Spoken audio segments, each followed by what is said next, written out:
Good afternoon, goedemiddag. Hi everyone, I'm Vincent Salucci. I'm the program maker for the TU Delft Library. And we are here for an exciting, let's say, lunch session on the future of blades and turbine blades specifically.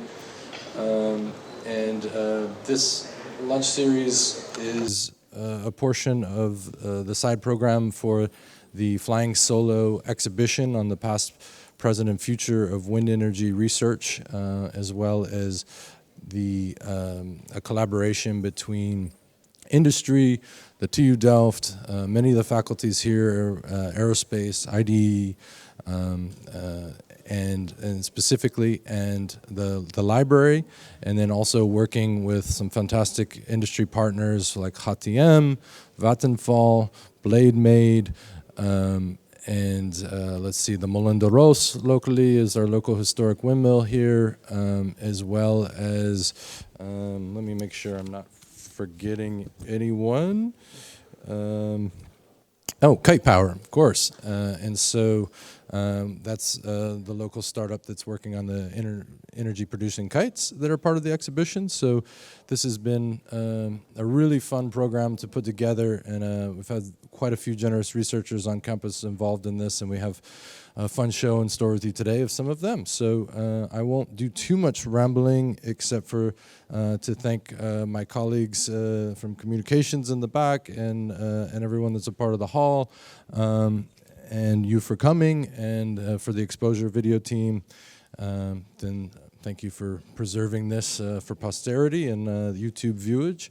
If there's anyone that would like to make sure that you're ensured not to be a part of the recording, please talk to us afterwards if there's any issues with that. And we have an exciting program just to kind of walk through what's going to happen. Is first, Julie Teuwen is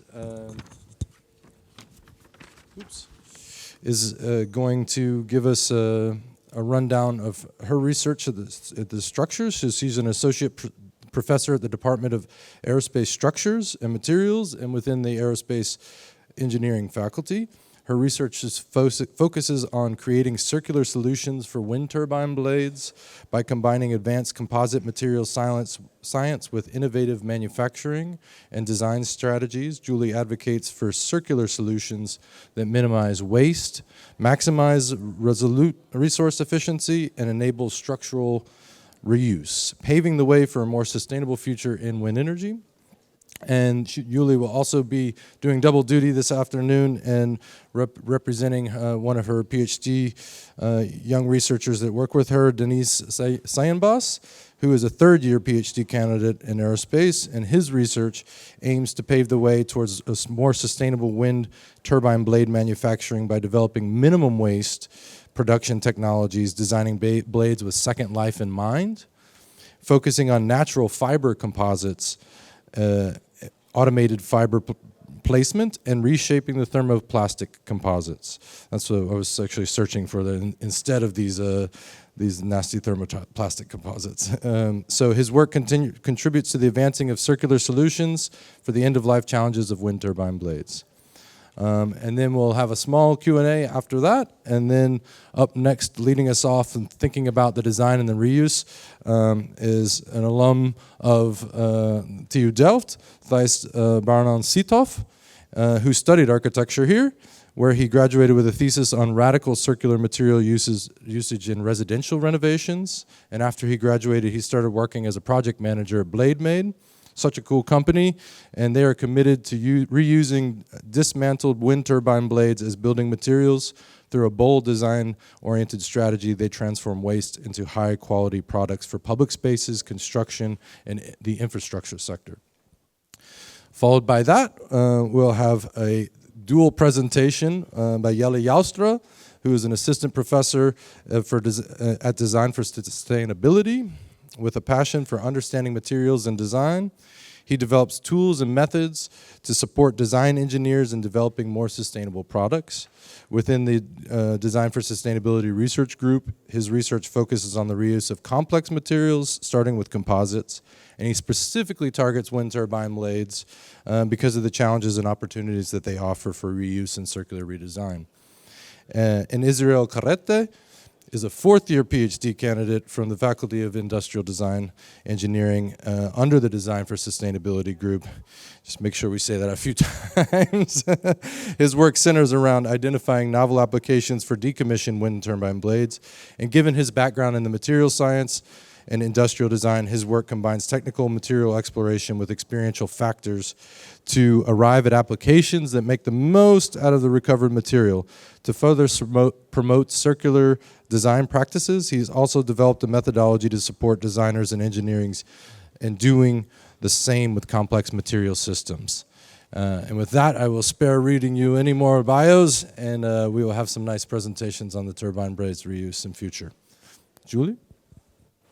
Okay, welcome everyone. It's a pleasure to be here. It's interesting to present at the library where it's supposed to be quiet and people working, but I'm happy that there's such a nice exhibition on wind energy. It's been a passion for me for a long time, so I'm happy to share part of that. So as you've seen, the event said future blades, circular materials and upcycling. I will focus mostly on circular materials, aspects of it. Why are we talking about circularity? What I want to convey as a message first is that actually wind energy is best in class. If we look at all the renewable energy technologies, we can recycle a lot of the materials already. There's still some work to do, and that's what I want to convey. But don't forget that we're best in class to start with. This is what I never ever want to see again, right? We have these blades that turn for 25 years, bring green energy, renewable energy to our homes, and at the end of the lifetime, they're being put into the ground, into a graveyard. This is a picture in the US. We actually cannot do that, which I like, of course. But so they pose a waste problem, right? And what you see in the news is that we're actually looking into how can we repurpose them? You will hear a lot about that today. How can we recycle them? And we can indeed repurpose them into bicycle sheds, for instance. I won't go into much details on that because we have very nice presenters here today to bring you much more detail on that.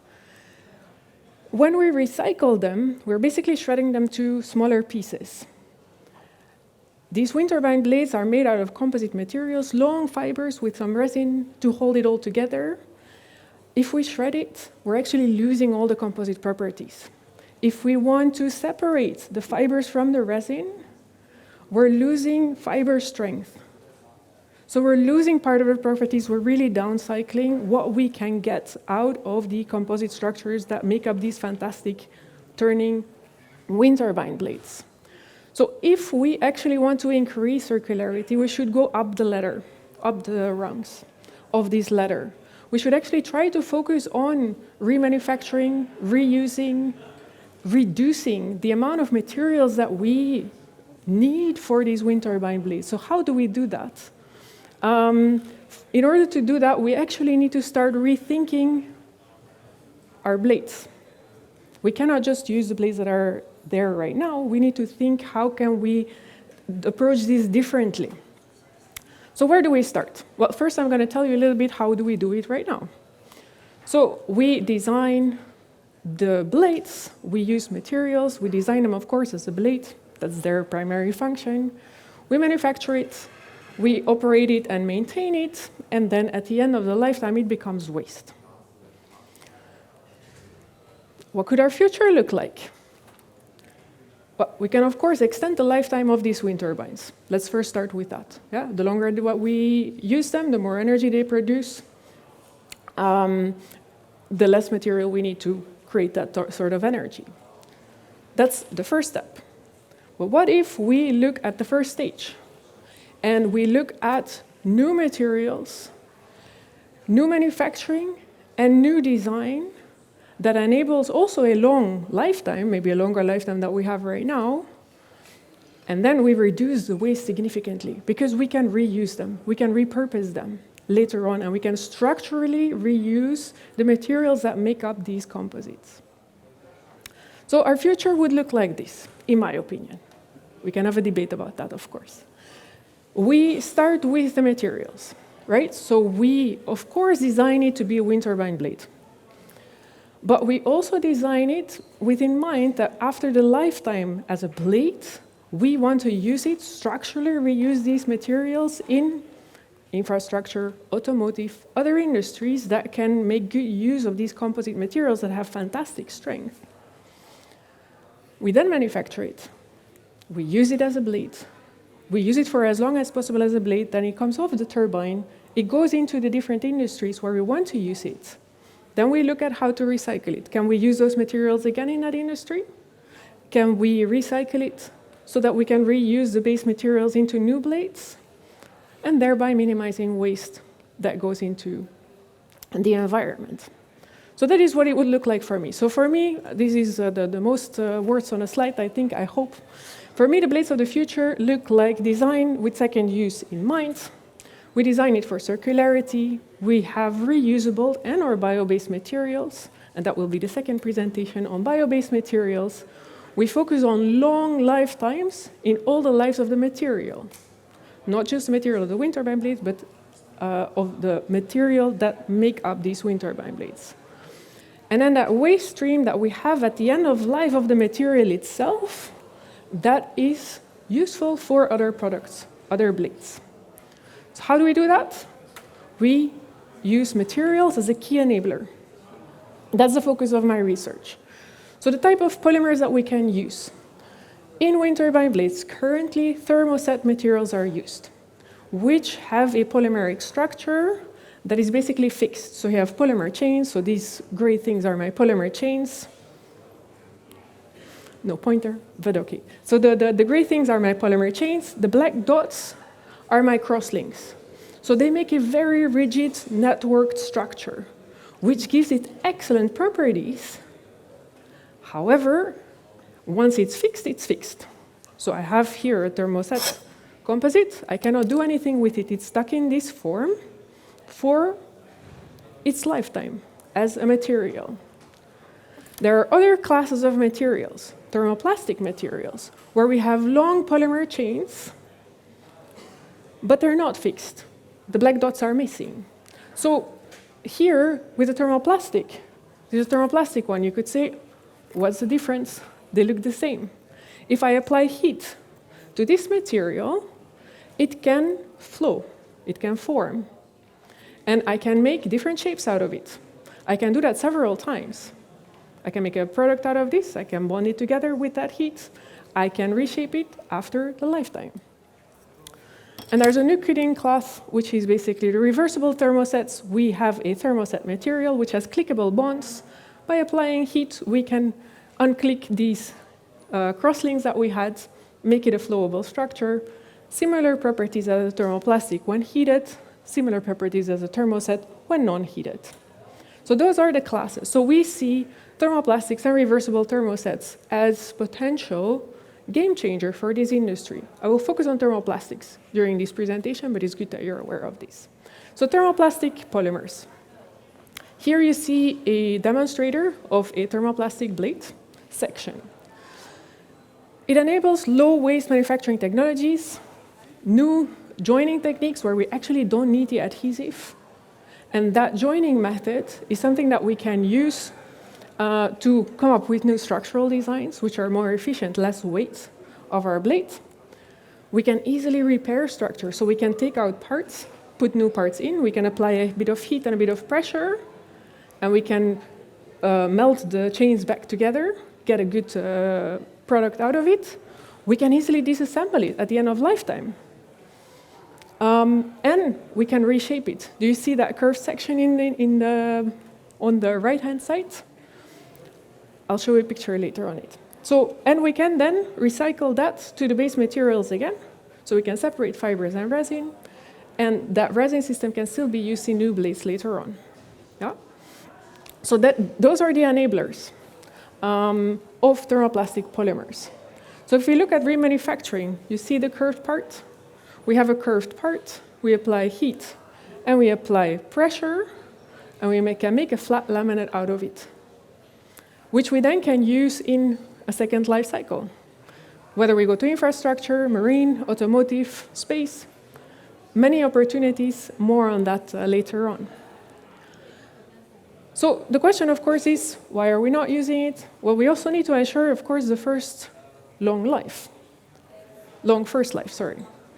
So we need to look at how can we use these materials in a good way, how can we manufacture it. It is a complete change of that industry.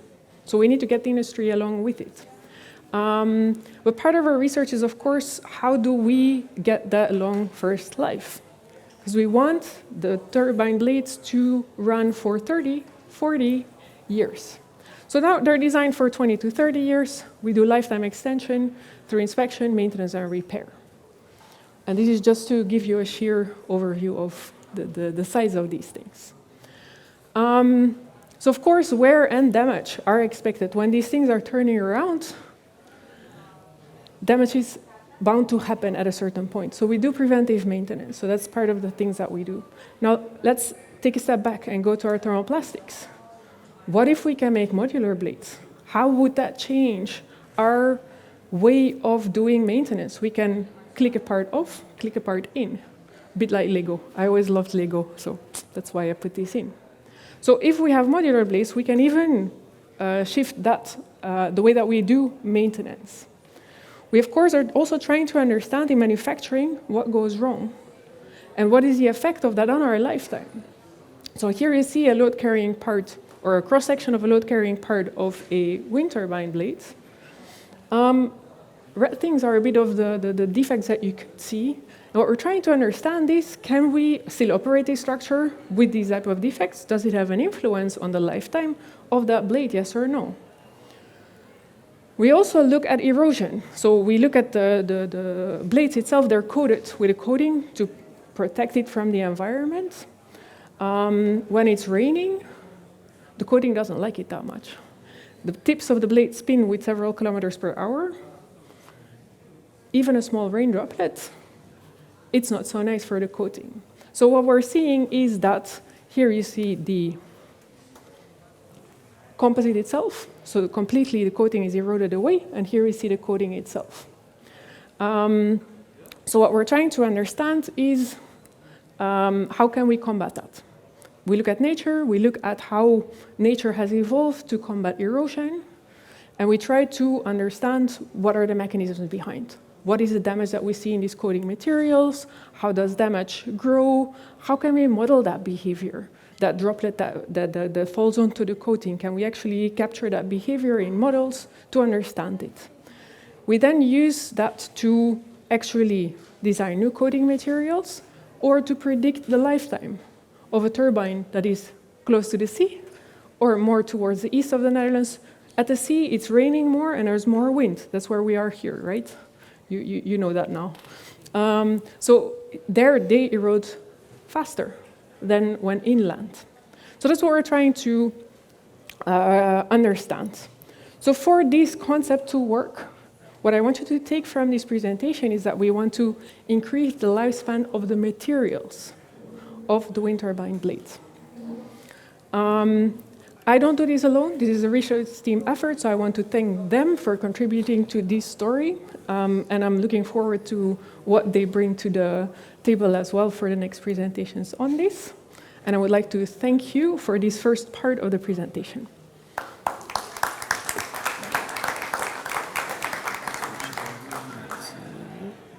But so now I want to take a step further. And I want to actually present the cool research that Deniz is doing within our research group.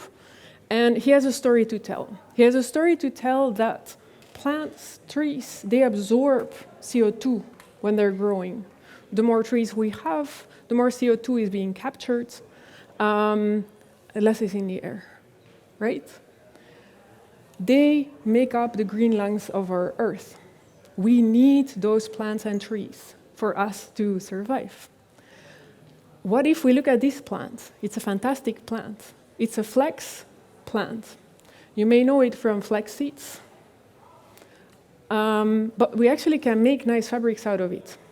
And we can extract fibers from it that have an amazing strength. We can make cars out of it. I think Deniz doesn't like McLaren because they actually had a chair made out of flex composites, but he didn't put it in his presentation. So that is what we can make with flax fibers. Here we see a map of Europe.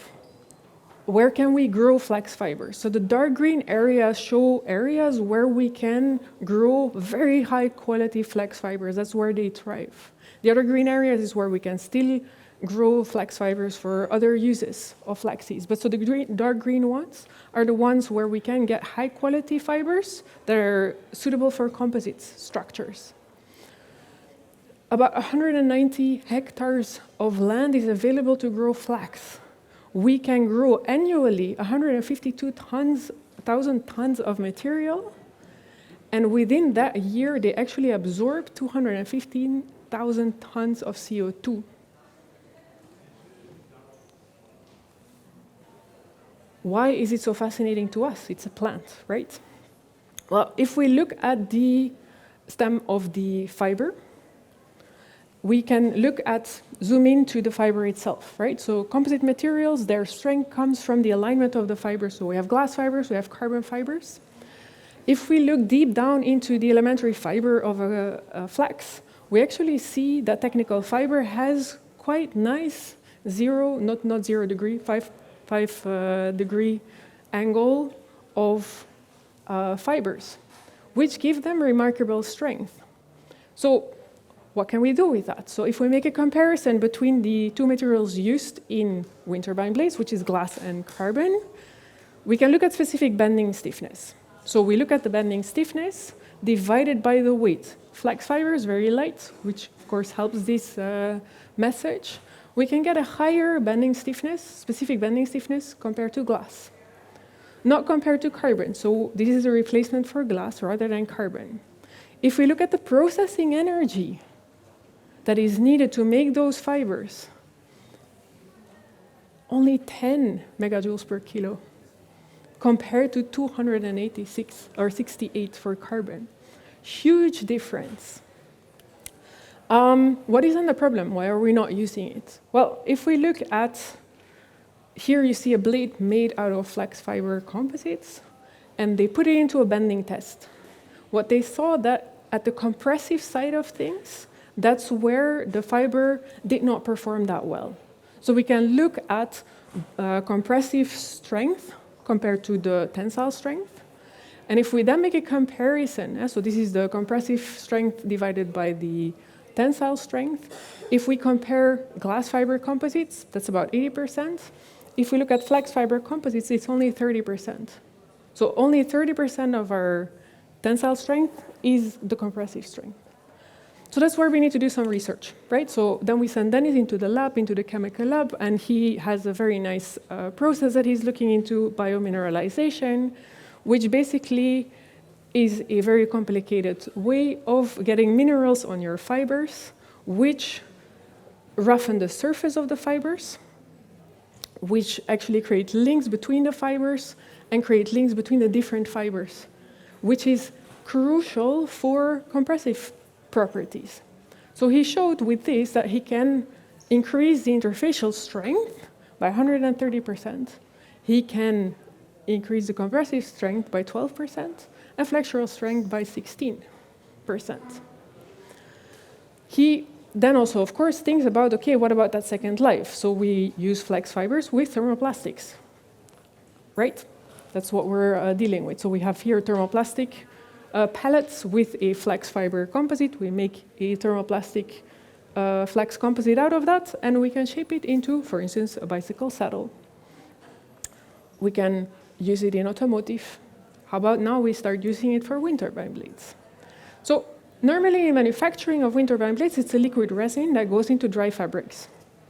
Here, it is a solid that we're trying to get into a composite, still into our fibers. So we actually need to rethink, hey, if it's a different material, can we also change the manufacturing process? Yes, we can. And we can actually use a manufacturing process that is less, that produces less waste. So here it is automated fiber placement. For that, you need tapes. So you need the flax fibers embedded in the thermoplastic to start with. You can place that sequentially where you need it to be. For that, Deniz came up with a nice way of drawing flax thermoplastic tapes. So he can make those And we can start exploring this automated fiber placement, which reduces the manufacturing waste. And if we look at logistics, we still need to transport the blades, right? Remember the modular design? Remember that we can actually make now smaller parts. We can actually start assembling them next to where we actually want to build up our wind turbine. We can even design the structure and the material where we want it to be, because automated fiber placement has that capability. So we minimize waste because of it. Now you're going to ask me costs, right? Initially, probably high. However, if we look at the whole chain, and within the project that we're working, there's also being looked at circular business models. How can we do that, right? So Deniz is focusing on the biology, chemistry, material science, manufacturing, design aspect. That's what I've covered so far. So if we, of course, can use those materials at the end of lifetime as a blade, they don't only have value as a blade, but they have value for other industries as well. So we're actually creating value at the end of the lifetime as a blade. Therefore, we can make the cost happy and the earth happy as well. So if we look at the earth, there's a saying from the Doobie Brothers, what a fool believes. So trying hard to recreate what has yet to be created. What Deniz actually wanted to say was, because that is something that you believe in, but it's only a fool that believes in it, right? So can we actually pull this off? Can we do this? Yes, we can. And we need to do it together. We need to actually try hard to create what is yet to be created. And I invite you all to help us with that. Thank you.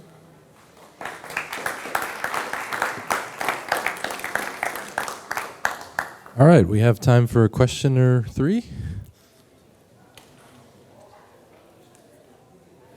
Hi, thank you for your lecture.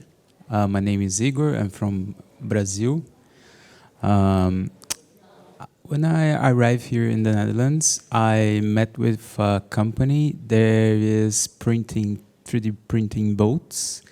They are using a pellet with the fiber inside the pellet. That is the proposition, or you are placing the fabric in the shape that you want, and then you start to place the pellet, the solid, or the fiber is inside the pellet. There is a difference. Thank you. Yeah. So 3D printing of continuous fiber composites requires, so I do think that the company that you're talking about is discontinuous fibers. So they have shorter fibers within their stream, and they're directly printing onto the mold where you want it, right? So what we're proposing is we do the impregnation of the fibers already before, because we need high quality. So we have these type of tapes that have impregnated, so this is a first trial. So this is not the quality that we can get now. But here you see that we melted the pellets and we made this type of tape. And that is what we're going to use in the manufacturing process. So that impregnation has already taken place, and then we're going to place the fibers, heat them up, to heat up the resin, to place them and create good quality composites. So the pellets come in this tape manufacturing aspect of it, and then we use those rolls of material to actually make the blade itself. Does that answer your question? Yeah, I was asking if you have, in this process, you can reuse the material, like you Yes. can just destroy that and he use it again to make a new blade. Yes, you can. So you can separate the fibers from the resin itself. Then you need to think what you can do with the fibers. Do they still have good quality, yes or no? And with the resin system, you can still make new blades. Another question?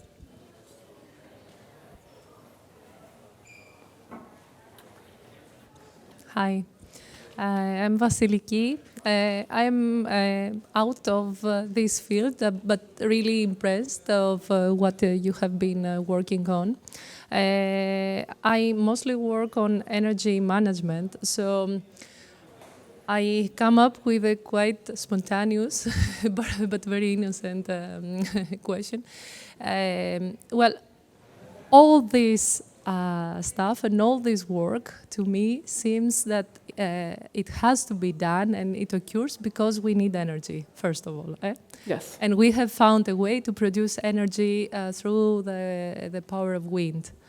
So are there studies to show us finally the energy that we finally produce by using, let's say, a blade over its lifespan? And then the energy we use in order to reprocess it and reuse it and find a way to not just put it in the ground. Does all this process worth the effort? I mean, do we get more energy that we can use in the lifespan of the blade that is more than the one we finally need to recycle it and reprocess it? Yes, and that's a very good question. So indeed, of course, it depends on which recycling process that you're looking at, right? So if you look at the use phase of a wind turbine, it just generates energy. Of course, there's some energy being spent on going to the wind turbine to actually maintain it and back. But if you look at the energy that is being produced compared to the energy that is needed to make the materials, there's a big offset on that. So I think within 3 to 5 years, don't pin me on it, I will look at the numbers, but within the first 3 to 5 years of a turbine running, you get all the energy back that was needed to make the blade. To make it.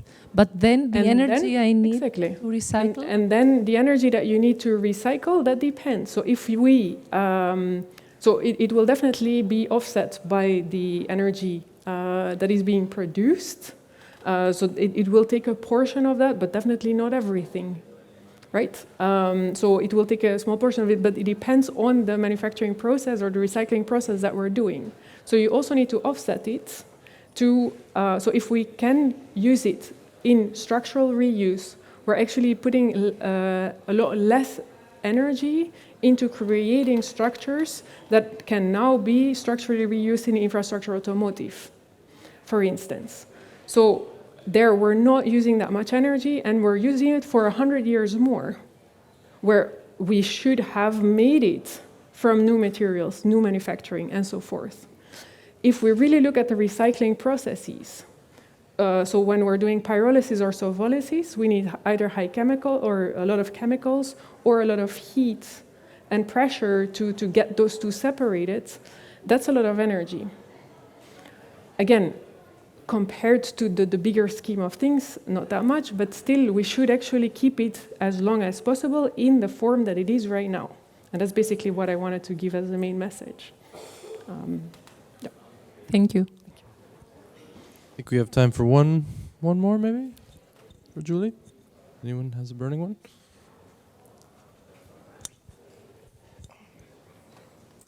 Hello, my name is Jonah. I am a student here. Thank you for the presentation. It was very nice. I had one question for you, though, which is most of your presentation is focusing on the second life of these composites, right? Because obviously you want to make a good wind turbine, but also focus on what to do with them afterwards.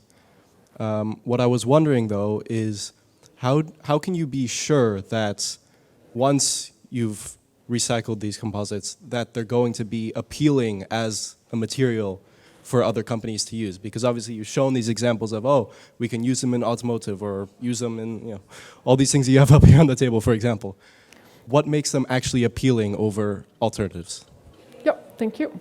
And that's a very good question. So it comes with a lot of other aspects that are non-technical in a way, right? So we look at the technical things, and typically my answer is also from the technical side of things.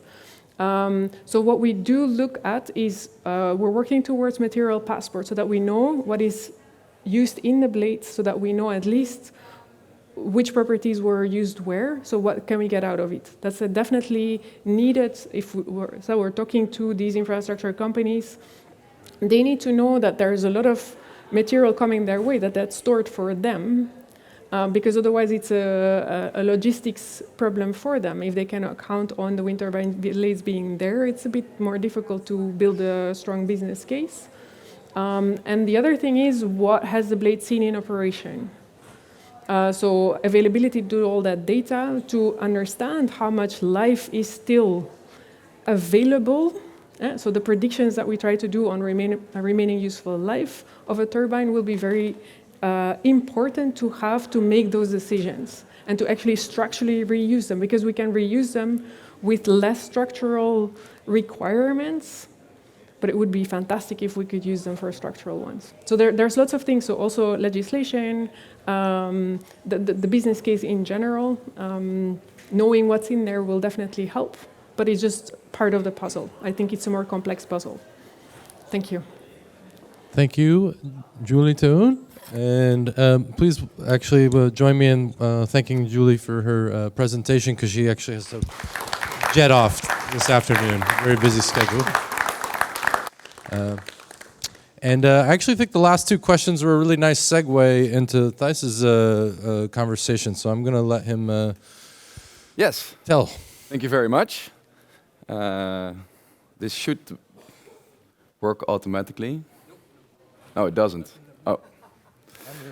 I'm just going to go right into it, because it is indeed a nice transition. My name is Thijs. I work at BladeMate, and I'm going to tell you a lot about this awesome company that I work for.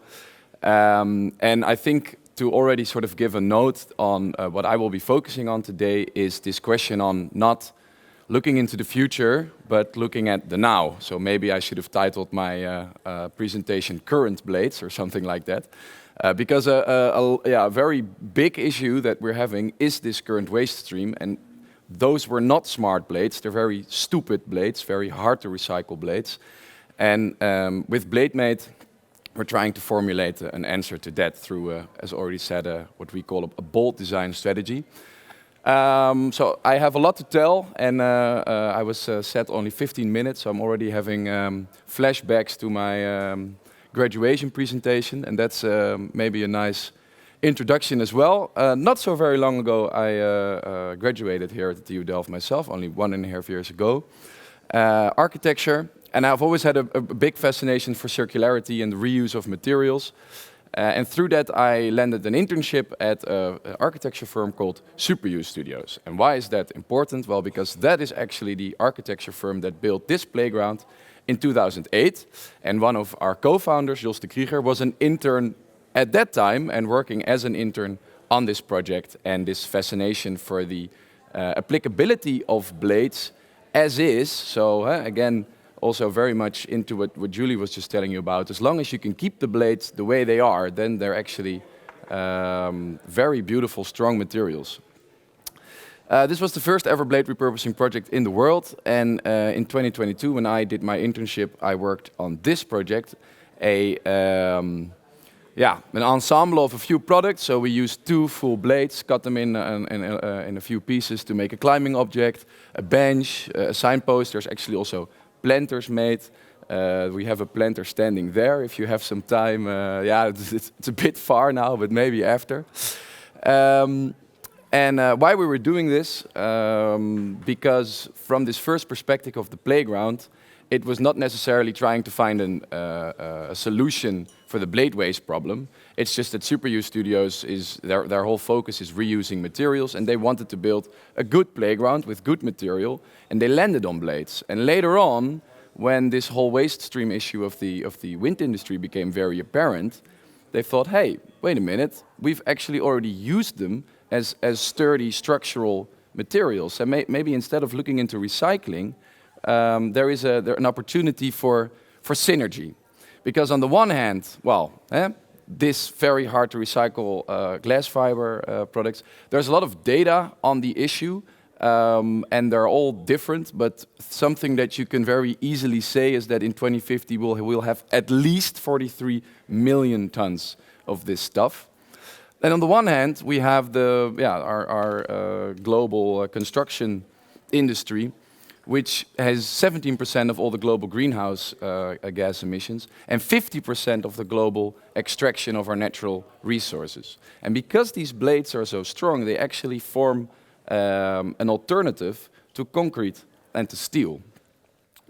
So that's how we come to our mission. So we are actually giving this ever-growing material stream a second life, a structural building material, and on the same hand, offering a circular alternative to concrete and steel. The English would say that's two birds with one stone. How do we do that? We do that through repurposing. Repurposing is very distinctively different from recycling. Julie has already quite nicely explained that to you. I'm just going to run through it a quick 10 hours of circularity. That's all. Anyone that has never seen this before, I hope no one will show their... Oh, okay. Well, look into it. It's actually really interesting. For us, I'd like to focus on these three. So reuse, repurpose, and recycle. And yes, in that order. What would that mean in a wind industry perspective? Reuse, you just have a blade for example, economic reasons. This blade or the turbine has to be dismantled, and the blade becomes a blade on another turbine because it still has a good 10 years left or so. The second option, what we focus on, is that you take this blade, get it out of the turbine, and use the blade in a different function. Our example here is a sound barrier. If you're thinking, wow, a sound barrier of blades, don't worry, we'll get to that. And the third option is recycling. That is when all those other options are not apparent anymore, and you take it through something of a process. There's definitely a lot of processes. Bring it back to some raw material, and then use that raw material to make something new. Here's an example of a company called Exonia, and they have made, for example, surfboards out of recycled blade waste. I'm not proposing these as three individual routes to take. In our opinion, it could look like this.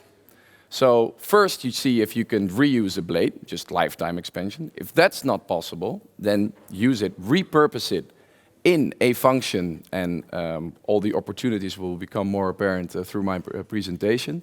And then when that object reaches an end of life, then you go into recycling. And then this is actually still a linear process. I think Julie has also explained why. It has to do with shortening the fibers and the fact that once you take this material into recycling, at the moment you can't make a new blade out of that. But because of nice institutions as the TU Delft, I do fully believe that there will be a point where that is possible. And then we could come full circle, going from onshore and offshore wind farms into some sort of storage and transformation place where they will first serve as elements in the public space, giving the recycling industry, giving researchers enough time to develop better processes, extension of the lifetime, slowing the loop, and then in the end going full circle and being able to make new blades out of that. So repurposing before recycling. That's from the perspective of the wind industry. But we actually make stuff with these wind turbine blades. So from that perspective, we're all up on the first R, refuse, because we actually refuse to use concrete. We refuse to use new materials. We refuse, and as it says here, we offer the same function with a radically different product. What kinds of products? Well, from the last 2 years, so from 2022 to 2024, we've been in a large proof of concept phase. And anything we figured, can you make that out of a blade? We did. You can see a lot of small-scale objects like benches, tables, some urban furniture. Another example of playground material, this climbing object, another nice bench. Please do notice that these are actually pictures. We built this. This is not just an idea and a sketch. These things exist, and they're super sturdy, and it's great material. Endless possibilities. But, as I said, our mission is impact, and is at least 43 million tons of material. You're going to have to make a lot of benches and planters to repurpose that. So impact needs scalability, and impact needs repeatability. And that's why, at this moment, the past year, and also towards the future, we're focusing on 2 core products, and we look at it as a full service model. So you might have noticed that I talk about this GFRP, so glass fiber reinforced polymer waste, and not just blades, because actually the nacelle, so the house where the, let's say the motor is in, is also made of this very hard to recycle material. So by focusing on sound barriers for blades and micro homes for nacelles, we can offer a repurposing strategy for the whole turbine, and no waste gets left behind. And I mean no waste because our blade barrier, this is the picture on the left is the actual photo. There's an artist impression here. It's a pilot phase. We're now in a year of this pilot phase. So we built it a few months ago, just before the summer. There's been a lot of course, before we actually built it, there was a lot of designing and everything. But now the test object is built in June, where there's ongoing tests. And the first results actually indicate that we have a performance advantage on acoustic performance, on sustainability, and on price, at least these 3. And then, so in comparison with a standard barrier, what are we battling against with this proposal? Against these ugly things, the standard concrete and steel structures. And as I said, we actually have acoustic performance advantage. And that's an interesting thing. And I don't have a slide for that, but I am going to tell you about that, because it's really funny. You would never have thought about this, but if, because of the curved angles of a blade, the effect of our sound barrier works better because sound scatters, and the effect of this scattering is that in a reflection performance, it's better than a flat screen. You would have never have thought of that, but that is how repurposing and reuse can come to sort of these beautiful, happy accidents that lead to great things.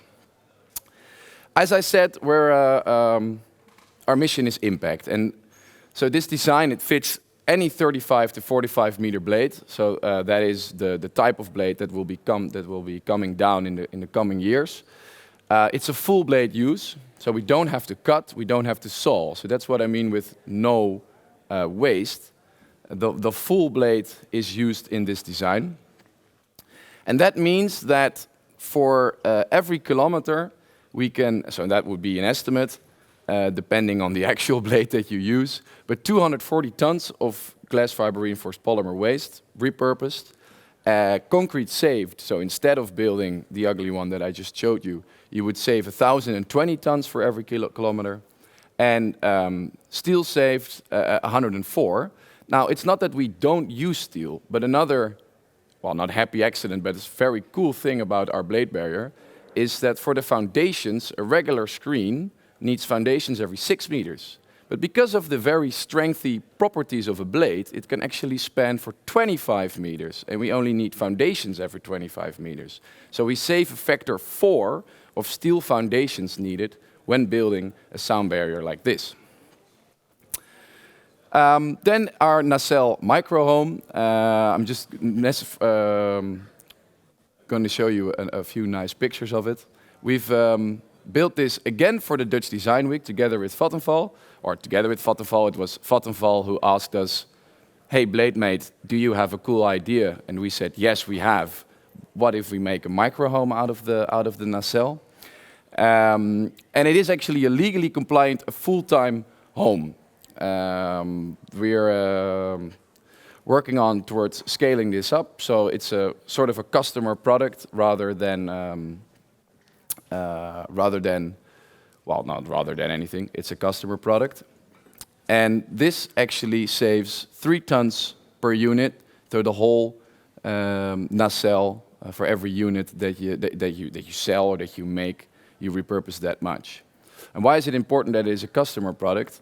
Well, that means that if we look at our market analysis and we take a positive look into the future for in 10 years, with focusing on these two products, scaling this up and making it repeatable, we could actually have an impact potential of repurposing 35,000 tons of GFRP each year, saving 70,000 tons of concrete and 7,000 tons of steel just through applying these products. And I think that that is a very, well, cool example of how cool ideas about repurposing, about a better future, can actually be very tangible.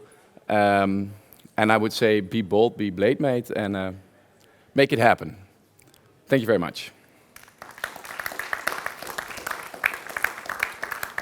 Thank you.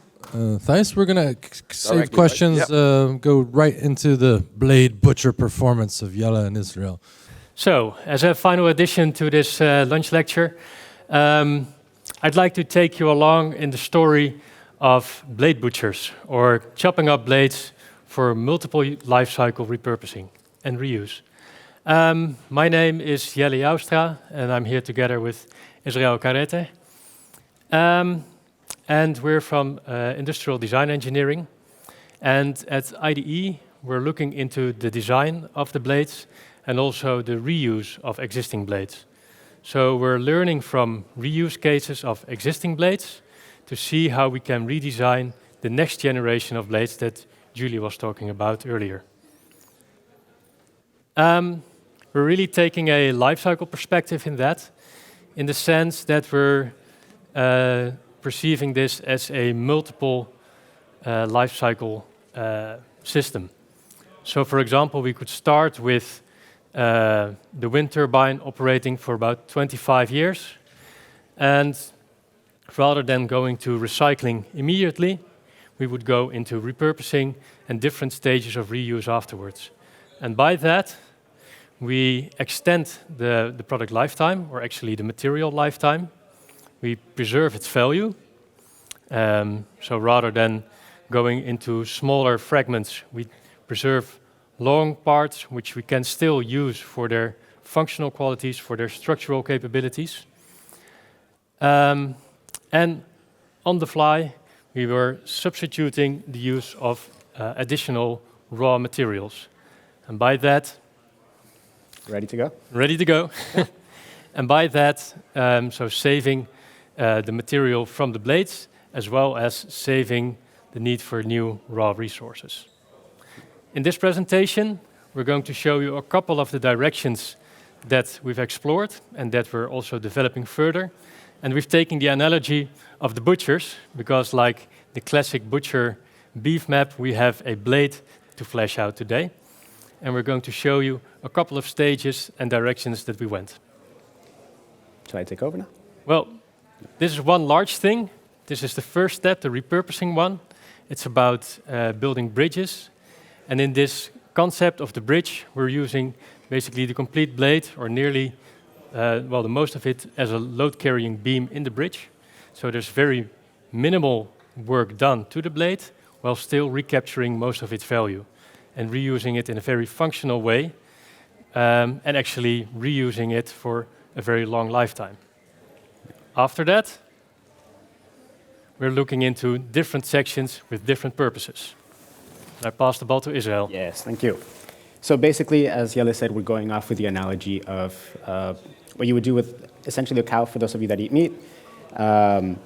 Different parts of the cow have different qualities. You might cook it for different recipes, and we're trying to follow that with a blade as well. So along the length of the blade, it's made up of different things. So if you were to cut it in separate ways, you might even get to different properties, and because of that, different applications. So if I were to, let's say I have a full blade, and I start off by chopping off the section that's closest to where the nacelle is.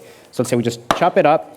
We get an area that is the root, so that's the cylindrical part, and you'll see number 1 in this poster. It's what's often used for planters. It's used for things like desks, and things that just really could use a lot of that glass fiber strength, right? Because this area is made up completely out of unidirectional fibers. some of the things that Julie talked about. It's basically the part that holds the turbine to the blade, so it needs a lot of strength. The next part, as you continue, you would have, for example, there's the spine of the blade. So going along the entire blade, you can see from here there's a red line that goes top to bottom. That's the spar cap. The spar cap is a thinner version that also is pure glass fiber. So it's actually quite hefty. If I were to put it down, you can see it's quite heavy. That's also mostly used for structural properties of the blade. So you could reuse that, for example, for benches, or might even make it into beams that are load-bearing and can be used for different applications, right? Feel free to pass that around so people can get a taste of what that looks like. If we look at this one we have here, so after the root of the blade, you start getting this cross-section that looks like an airfoil. And it looks a little bit like this, right? It's like a teardrop that has a thing in the middle. This section in the middle is the only flat part of the blade. And it's made out of a glass fiber foam sandwich. So unlike the other one, it's actually quite light, but it's still very stiff, right? So not as loud when I hit it up against something. But it's something that you could use, for example, to repurpose or make furniture designs. Can I pass this on to you to Sure thing. hand that along? You might use it for furniture. Strangely enough, it actually has good acoustic properties, so you might even use it for an instrument. This is a drum that was made using that, and it sounds like a drum. We can pass that around, or you can actually come in and look at it afterwards, if some of you want to play around with it. Then after that, as I said, this is a sandwich structure, right? So you have the bread is this glass fiber. The core is foam. But if you were to separate the two, you might get something that is just laminate. So just a flat laminate if you remove the bread, right? And that's something that I think I'll leave on to you if you want to talk about. Yeah. Thanks. I'll hand this around. Yeah. So here's a little bit about the making process of that little drum box. So taking apart the different panels and stitching them together to make the box. I'll get there. Yeah. Um, One more. So next up is a bit more of an experimental take on this. So if you have already extracted those sandwich panels that can come from the shear web in the middle or the shell elements on the blade, you could also think about splitting them to get those face laminates out. And if we produce those face laminates with thermoplastic composites, thermoplastic resins, like Julie just talked about, we do see some opportunities for reshaping them. So we could go from the existing curvature in the blade and flattening them out to panels again, which would open a lot of opportunities for sending them off to different types of applications and shaping them for that specific purpose. Or actually taking an existing laminate and curving it to spec, to find the shape that you need for a reuse application. And we did some experiments on this, on how far can you go with these laminates, and we made them in the material composition that you would find into a blade. And then we started reprocessing them and actually made this lantern out of them. So the mast of this lantern was shaped by taking those flat laminates and really rolling them up like a cylinder and then stacking them to make the whole lamppost. And we actually found this a quite interesting take because you still use the material composition of those laminate sheets. You can make quite some meters out of it, and of course you can imagine that there's more to do than just street lamps. You can make all kinds of structural sections with the same base material. And it also shows the type of form freedom that you can have while still starting from the same thing. Another one is about harvesting panels, actually. So if you look at the blade on a large scale, it's all very curved and maybe hard to reproduce in different types of applications. So the concept here was rather to extract more or less standardized flat panels. And with those flat panels, you can basically construct all kinds of things around you There are so many things constructed out of standardized construction materials.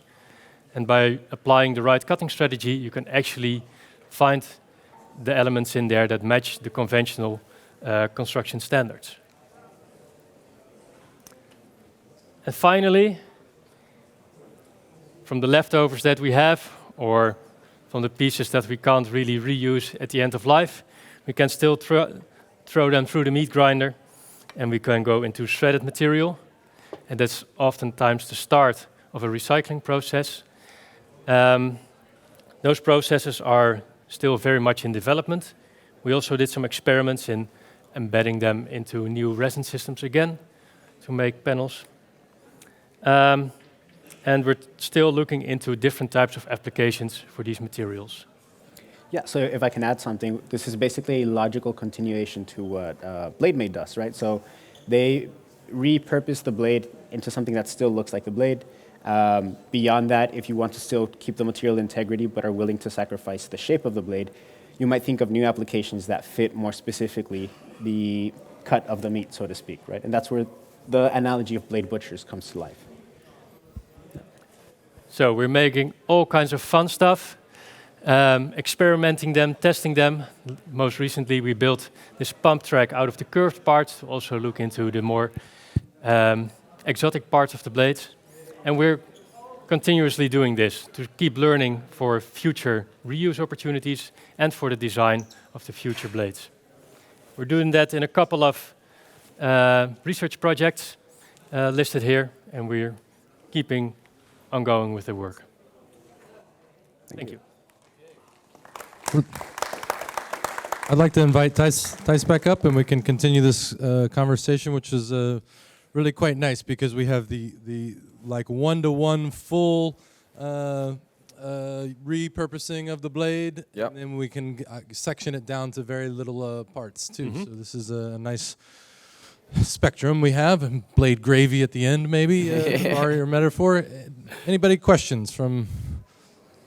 Ooh, we've heard from you once. So let's, Thank you all for your very interesting presentations. I have this feeling that we're always talking about blades that were in use. What about, for example, scraps from the manufacturers that might have some defects, so their quality might not be as good as these blades that were in the field? Or maybe the blades in the field, how do you handle also with the unknown quality of their materials? So Yeah. Start us off. I think there are a couple of directions there. One start was that something that Julie just briefly showed was what are the effects of the defects. So if you can do a good scan on what the defects are during manufacturing, then you could see, okay, what's the impact on that on the blade life? Can we repair that, restore that, and still put it to use? Or what can we do if it's not going to turbine operation, but how does that defect affect its usefulness for repurposing? And we're also thinking of making sort of a more automated system where we can support the designers in defining applications to look after for an existing blade. So if you have one blade, you can make a 3D scan out of it, you annotate its damages perhaps, and then from the catalog of opportunities that we have, we can start mapping and cross-matching what can we do with the available materials. Yeah, I would maybe only like to add that what you're we went sort of quickly over it. Julie did as well, and I think you guys did as well. Where it's about the structural integrity left in a blade when you want to put it, when you want to give it a high function in terms of structurality. That is a big challenge because, with BladeMate, we're also working on some projects where we're trying to find answers to that for structural applications. So you would have to go into indeed the data from wind parks and see if you can use that data to sort of give a prediction on the strength. But then I think as researchers we would all be like, well, we could with good probability state that the strength is this or that. But then to go to a construction company and say, hey, use this, and they're like, is it safe? And you're like, yeah, we're 85% sure. That's in the world of guarantees and safety and whatnot, and application on that level of structural application. I think we would be ignorant to say that that's easy.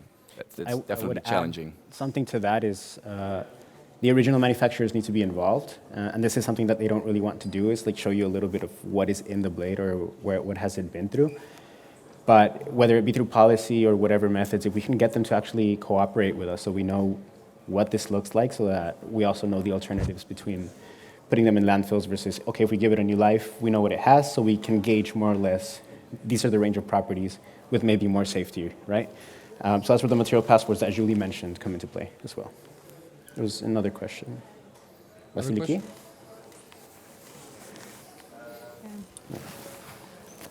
Thank you, all the three of you. It's very nice what you have presented to us.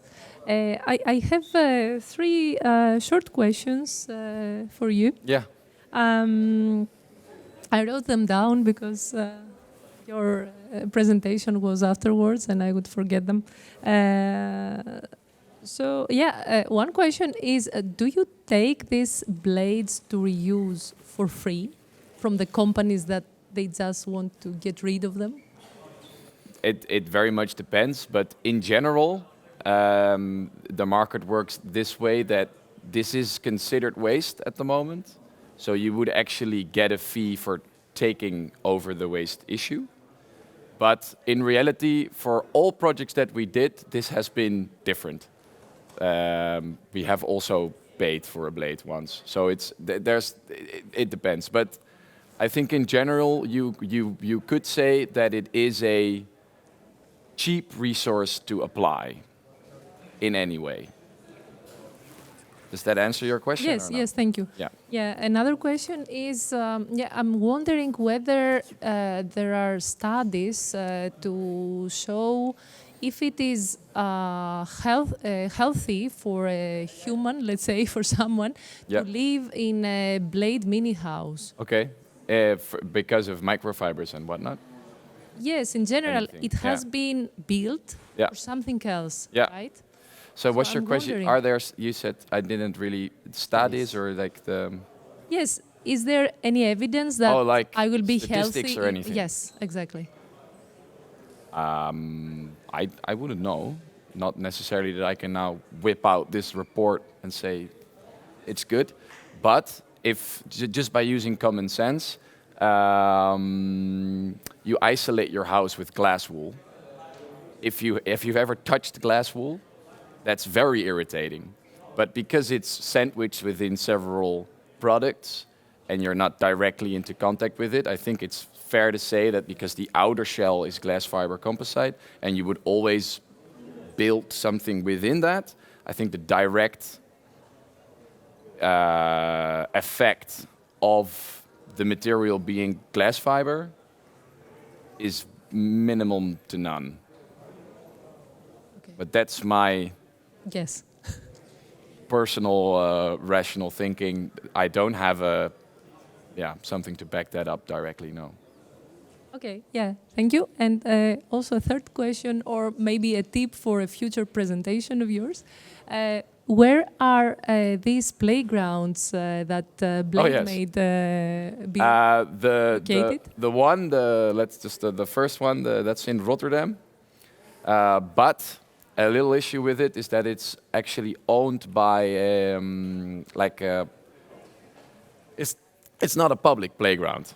So you would have to make an appointment, I guess, to go and see it. But if you go on Google Maps and you Google Kinderparadijs Meidoorn, it's Dutch. If you come to me, I'll show it to you where it is on maps. Great. After the right. I need it. And the other playground is in Terneuzen. Terneuzen. And that is actually publicly. You can just visit it and play in it. Yeah. Thank you very much. Thanks. Maybe. Hi. Thank you for the insightful presentation. My name is Archie, and I'm a master's student at IDE, Industrial Design Engineering. I have 2 questions. So firstly, I want to understand, you mentioned about replacing concrete with the blades. Yes. Were there any key challenges that the company faced in the industry in terms of adoption and acceptance of this new material? We're facing continuously would be my answer. I think for now, our largest test is coming in the next 1 to 2 years. I mean, we've built a pilot phase, and I think that when things are pilot and experimental, then everybody wants to play a part to have good press. But the real application in the infrastructure sector in that way, we're gonna have to see. What is hopeful in that sense is that with infrastructure companies that we have worked with in the past, they also do realize that if they want to stay relevant in the future, that they need to look into alternatives. So it's also a investment in their own business plan to look into more future-proof materials rather than to just keep the oogkleppen on and just pretend like you're going to be able to build everything with concrete for the next 100 years. How about the users? Like for the playgrounds, the users were the kids or like the parents. So did you see the acceptance in that? Yeah, or well, I mean, everybody loves the playground. Have never ever met anyone who's like, it sucks. Give me a concrete playground. But for the sound barrier, I think most people. So there's always going to be people who are at least negative to something that is brand new, right? I mean, that's just how people are sometimes. But the overhand of people that looked at it were like, well, it is definitely prettier than a concrete screen. And it can also give more perspective to how the turbines, because there's also a lot of people that just don't like the turbines at all, right? So we're not even talking about the blades as a repurposing product, but just a wind turbine in the polder. There's a lot of people complaining about that. And maybe actually by showing that it has more functionality than just creating this energy, you can sort of flip this perspective and make it something positive. If I may add to your first question, to boost the acceptance for these kind of research projects, we typically also involve companies that are interested in using this. So in our lichen blades project, from which Julie and Israel are also involved, we have involved the company Heijmans. It's a very large construction company, and they're also looking with us to implement some of the ideas that we have created here. And as for user testing, I agree with... Thijs, could you switch back one slide? The stuff that we made was enjoyed very much, and not just by the kids riding the tracks, but also by the company that provided us with some of the additional tracks. They said, well, this looks like a very interesting proposition for us to create tracks out of different types of materials. One more thing to that is, even looking at the more material level down here, we've also done things related to material-driven design, so there's a little bit of the experiential characterization that we look into. So we've done things here and there for everything, but I do think, as you said, it will vary, and everyone has certain opinions every so often, so we try to design with those things in mind as well. And I think all these applications really do bring out like the aesthetic qualities of the blade. And I know that there are all these detractors, but from someone that doesn't have the cultural maybe baggage of detracting blades, to me it looks like highly civilized to have wind turbine blades in operation in the horizons, as well as being repurposed in the cities around you. So with that, I would like to thank our presenters one more time. So please join me, and thank you for coming. I want to end with a few invitations. One invitation is please help yourself to a remaining sandwich of fruit or coffee and tea on your way out. The second invitation is please do come up and check out some of the demos here and the materials. This is quite nice. And the third invitation is to our Monday evening discussion panel in the aula, and actually we'll have the closing reception for the exhibition here. So if you're looking for some free food and drink and a good expert conversation more about wind energy, this should be a fantastic show. We have the artist Theo Janssen there, some researchers from aerospace, TPM, the policy perspective, as well as Vattenfall representative who specializes in biodiversity, and so talking about some of the cohabitation and species that might be benefiting from some of these technologies. So it should be a really cool event. And then the last invitation is also to go check out the exhibition, which we have the Bee Hotel, a planter from Blade Made, and then outside Blade Made was kind enough to partner with us, and we actually dropped the large wind turbine. It's a 20-meter one, so actually in the scale of things... Actually very small. Very small. Yeah. They're now making, I think the record this year was 153-meter blade, so this is... but it's right here on the green space when you exit the library, so if you haven't seen that, please do. And thank you again for joining us. Thank you very much, Vincent, for organizing. Thanks.